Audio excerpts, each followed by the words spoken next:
Welcome to this episode of the $1 Million Mastermind. I'm Larry Weidel, and before we get started, if you want to know exactly how to win again and again, go to weidelonwinning.com/webinar now to watch something I've put together for you. Now let's get going into this episode of $1 Million Mastermind. I'm here talking with Enrico Palmerino, and founder and CEO of Botkeeper, and doing bookkeeping for accountants. And Enrico, what does that mean, bookkeeping for accountants? So we're a bookkeeping automation platform for accounting firms, and you can kind of think of us as almost like the Botkeeper as an operating system for accounting firms. So if you're an accounting firm, you're predominantly structured in three groupings. So you've got a tax department, an audit department, and then what's called a CAS department, CAS, and it stands for Client Advisory Services or Client Advisory and Accounting Services. So think bookkeeping, predominantly with like a CFO arm or layer.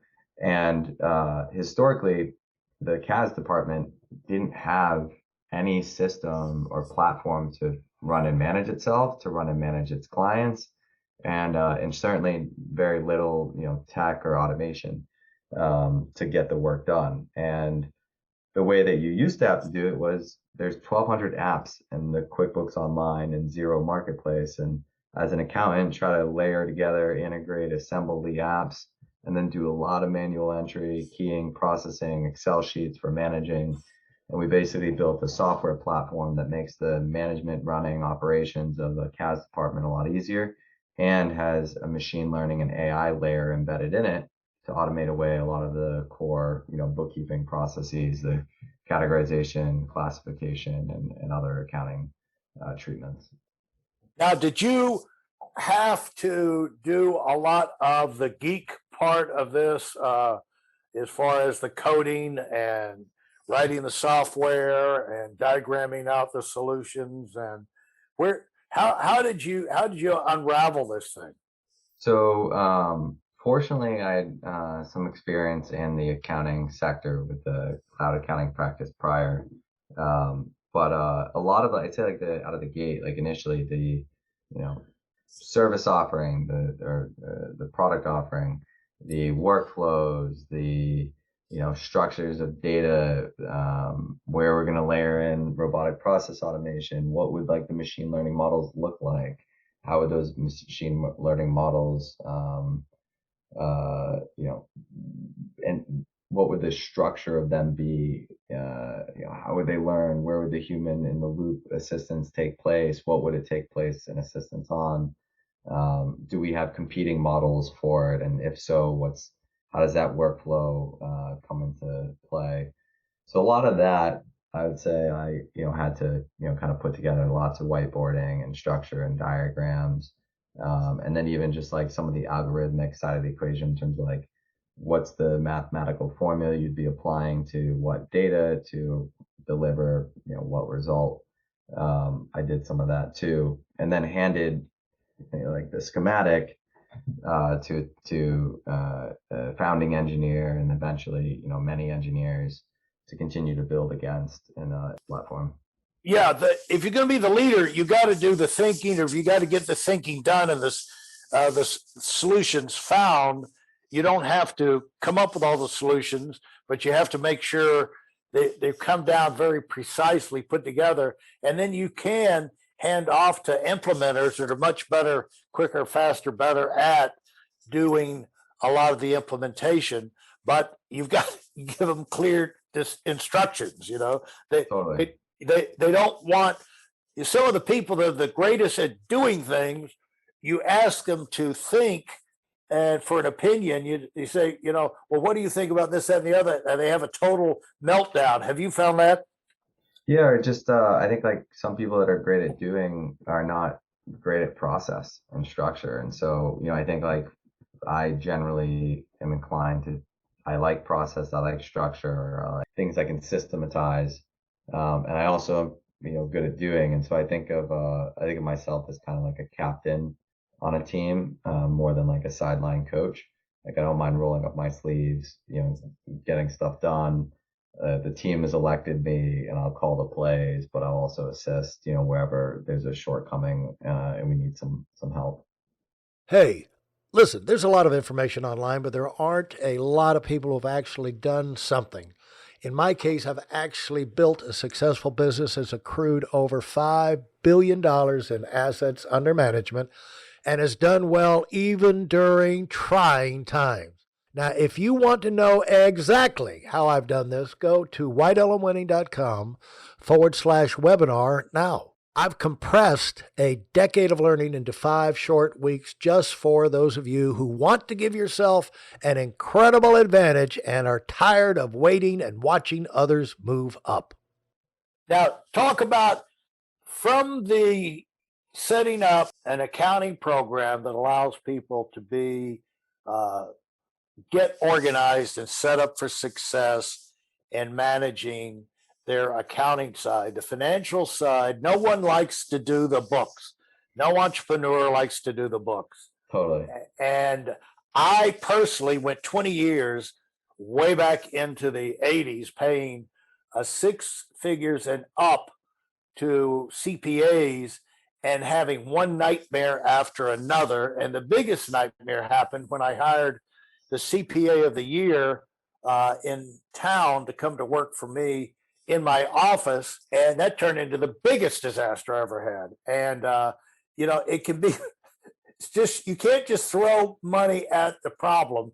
There, you have to get good people. I can see how having a lot of this stuff automated would take a lot of the guesswork out for business owners. But talk about what you've learned about setting yourself up for success in general from the process of learning how to set up this accounting program for success. Because you're obviously got some principles that you're using to set up and run your company that are probably not a whole lot different than the way you've set up your software and your platform there. So can you think in those terms, setting yourself up for success? What are some things that you could offer or you could see from experience that are make or break uh, things that you can do? You don't have to be a geek. You don't have to be an egghead. You don't have to be a genius to do these. It's just looking at things in an organized way. Yeah, I mean, I think I think the key comes down to people. So one, don't try to start something on your own, because you're likely have a skill set that is inclined in one area or another. There are very few people who are amazing at everything, and so under that fundamental principle, you need a founding team, and you need partners in the mix, and then that team will grow. Like, that's the reality of it. The easiest way to be successful is hire successful people, or hire people who are passionate about an area in the business, because you put a bunch of really great people around you, and just the problems and the headaches and the challenges to growth and success just magically go away. Um, and they don't magically go away. It's the people that make them go away. But starting with a founding team versus a sole individual is super clutch, because you're spending time doing whatever it is that you're good at, and anytime you're spending on that, you're not doing any of the other things. And so even if you were great at marketing and sales and ops and finance and engineering, every hour in engineering is an hour not in any of the other areas. So team is key, and I can't recommend doing it early enough, and find some people that share the vision. And then second, and actually equally important and part of it, is people that share your same values. So what's going to be the culture of your company? Make sure that the founding team have that aligned culture. For us at Botkeeper, it's go the extra mile, go hard, continually improve, be a caring leader, and do what's right. So find people that share those same philosophies, because that will ensure unison, integration, weathering of headaches and challenges over time. And then iterate. Like, don't spend too much time, trying to make or create whatever it is that you're going to do and have it be perfect out of the gate.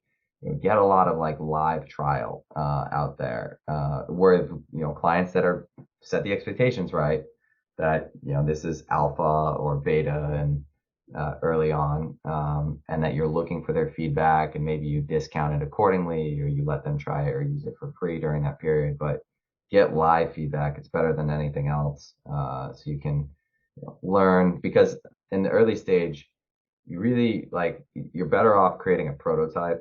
And I use that word instead of MVP, because it's not really your product. Like, it's not going to be designed to scale or handle the needs that you need it to. So create a prototype, get it out in the hands of potential clients or users, and whether the prototype's a service or it is software or a product, get the feedback, iterate, and then constantly just continue to evolve. And then you start shifting prototype things into true product. And you kind of go from there. All the while you keep adding more and more A players. And this is not like this is a great guy or girl who's seems like they're hardworking A player. This is like they've got the pedigree, the success, the background, the experience to say they really know this, and they're better than most other people at it. And putting that caliber on your team is very different than putting a lot of Bs on your team. If you enjoyed what you've heard and are dead serious about finding out for yourself exactly how this works in the real world, I've taken the most valuable business lessons I've learned over 40 years and put them into something for you to watch. Go to whiteelementwinning.com/webinar now in order to move up as fast as possible. I'm Larry Weidel, and I run the $1 Million Mastermind. Go, go, go.